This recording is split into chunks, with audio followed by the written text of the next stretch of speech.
আসসালামু আলাইকুম রহমতুল্লাহ। এই যে আমার বাসা থেকে গতকালকে আনুমানিক সন্ধ্যা 7টার পরে চুরি হয়েছে। এই যে তালাটা অনেক কয়েকটা পিটারের উপরে ভাঙতে পারে না, এইভাবে লক ছুটি ঘরে ঢুকে 7টা বাজে অফিসে ছিল। আমার ওয়াইফ 10টায় আসছে, আয়সা দেখে দরজা খোলা, দরজার লক ভেঙে এইভাবে যত মালামাল আছে সব কিছু ফালায় রেখা এই যে এইভাবে সব কিছু এলোমেলো সব কিছু রেখে ওয়ারড্রোবের তালাও ভেঙে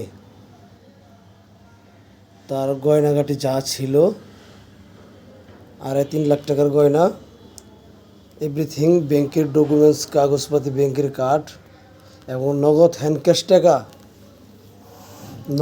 ক্যাশ টাকাও ছিল 30,000 টাকা এডি সহকারে নিয়ে চলে গেছে।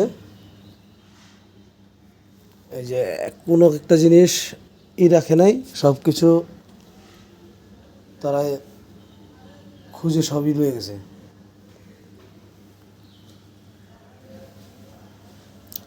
আর পাশের রুম, এই রুমে তো হাতই দেয়নি, শুধু এই রুমেতে তাদের প্ল্যানই ছিল মনে হয় এটা।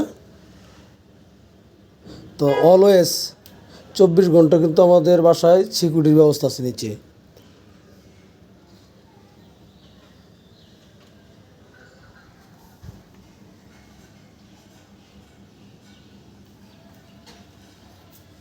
যে এগুলো সব এলোমেলো এমনি রেখে সব কিছু কিন্তু চেক করছে।